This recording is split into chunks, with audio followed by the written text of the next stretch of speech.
Yo, what is up, guys? Delboy here, aka Blue Collar Sports TV. Hope you guys are doing well. So this past weekend on the Errol Spence Jr. versus Sean Porter undercard, David Benavidez defeated Anthony Dirrell by a TKO to win the WBC Super Middleweight title. I would describe that performance as not perfect, but ultimately he showed plenty of good attributes and he got the job done and he won the fight. And ultimately, the fight with Anthony Dirrell was the biggest step up in his career to date.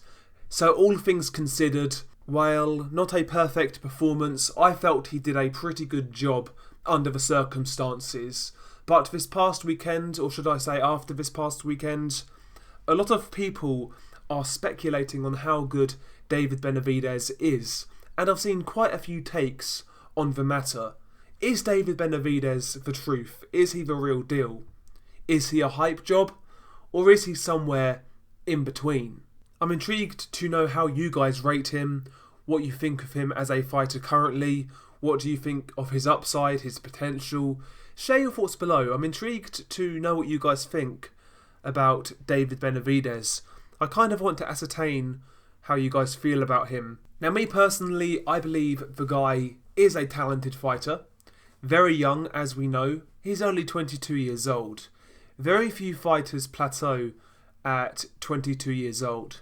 For me, David Benavidez has a long time ahead of him, and he's still got plenty of years where he can gain experience, learn new things, and basically improve as a fighter mentally, physically, and technically. He's got a lot of time on his side, and I believe his raw attributes are fairly impressive. He obviously fights at super middleweight, and for a super middle, he's a big dude. He's physically imposing, so that's a plus already. He's got the body frame where he can actually move up to light heavyweight. Whether he's a success or not, that will be told in the future, but he's got the body frame for it. So physically, he's an imposing guy. And also, with that, physicality, he's blessed with extremely quick hands for a super middleweight. His hands are some of the quickest in the 168-pound weight class. When he puts his shots together, it really is something to behold. So that hand speed is a great attribute. And on top of that, he also has pretty decent stamina for a super middleweight. And he does actually fight at quite a high pace. He can have rounds where he throws a lot of punches. He can bring high output. So, these are all positive attributes for David Benavidez. And, these attributes are going to win him certain fights or give him a better chance of winning certain fights. So what I'm trying to say is basically, David Benavidez has all of the raw physical attributes you would like to see in a young up-and-coming fighter, as far as I'm concerned. So that's something to build on, that's something he can, use as a base to get to the next level. Now, technically, in terms of boxing ability, David Benavidez does have some way to go. Not terrible by any means, but, there are a few glaring weaknesses there.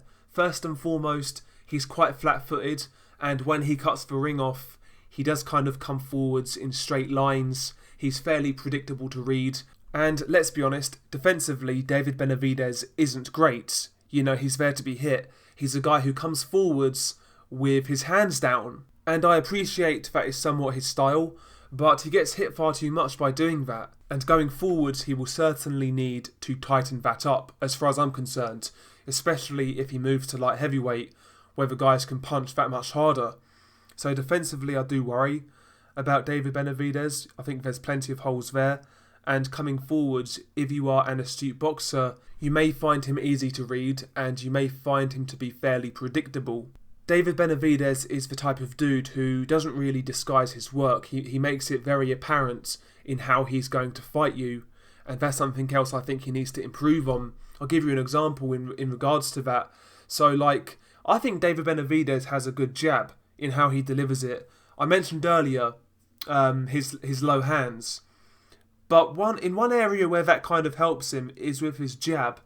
He brings that jab up from low, like a low angle. His hands are low. He's bringing it up from low, and he does it very quick. And that jab out of that low hand stance is actually quite hard to read because he throws it very quick and he doesn't really telegraph it. And we saw that jab in the Dirrell fight cut Anthony Dirrell. So it's an effective punch and he delivers it really well. But that's the only way how he delivers the jab. There's no variety on it. You know, just up from low every single time. After a while, an astute fighter will read that.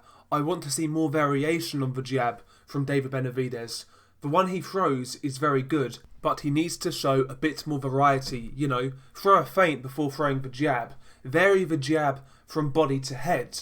You know, power jabs, softer jabs, probing jabs. Show more variety with it. Show more creativity with it. Use that jab to set up other punches, because that's something David Benavidez doesn't really do that well. His jab is kind of a battering ram jab, and that's it. Doesn't really set up his work that well. It does manoeuvre his opponents around the ring, but it doesn't really set up his work that great. So I would like to see more variety on Benavidez's jab, and more variety to his subtlety in general as a fighter. So, you know, like I say, more feints, move your head a bit, change levels, you know, things like that, little subtle changes that will make Benavidez that much more effective. So technically, there's a long way to go with David Benavidez, but, you know, if he sticks in the gym and he's with a good coach, I'm sure he can learn a lot. Like I said, the guy is 22 years old with a lot of physical gifts, a lot of physical attributes, hand speed, heavy hands, decent stamina, size. He's got all of his attributes, and if he could tighten up technically on top of that, I think he could have a really good fighter in David Benavidez. Not that he's not good now, because he is good, but I believe you could have a much better fighter if he took time to learn a bit more in regards to the fundamentals of boxing. I think you could have a really, really good fighter there if he's coached correctly and he, stays dedicated to his craft and learns. So what I'm trying to say is, certainly not the finished article. He's certainly not the number one super middleweight like some people are saying, but he's a guy who is a very good fighter and a formidable test to pretty much everybody in that division. I mean, whoever he fights at 168, I wouldn't rule out David Benavidez, even against Callum Smith. I would make Callum Smith a favourite, but I certainly wouldn't rule David Benavidez out. I think David Benavidez right now could beat a Billy Joe Saunders due to size, and also even Caleb Plant. Now, Caleb Plant would be a very tough fight, but, you know, that guy flags down the distance. You know, he gasses in the last few rounds. We saw that against Uskatigi and, to a lesser extent, against Porky Medina. You know, can he really afford to do that against a much bigger David Benavidez, a guy who puts his punches in bunches, a guy who can trap you against the ropes, trap you in the corner? Can he afford to do that against Benavidez down the stretch? I'm not so sure. I think that fight would go one of two ways: Plant on points, or Benavidez by late stoppage.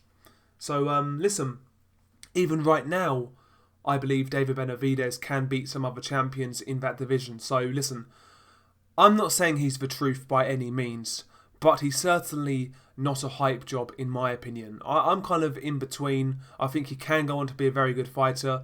On the flip side, there's the chance that he won't develop into the guy I think he can become. So, I'm kind of in the middle.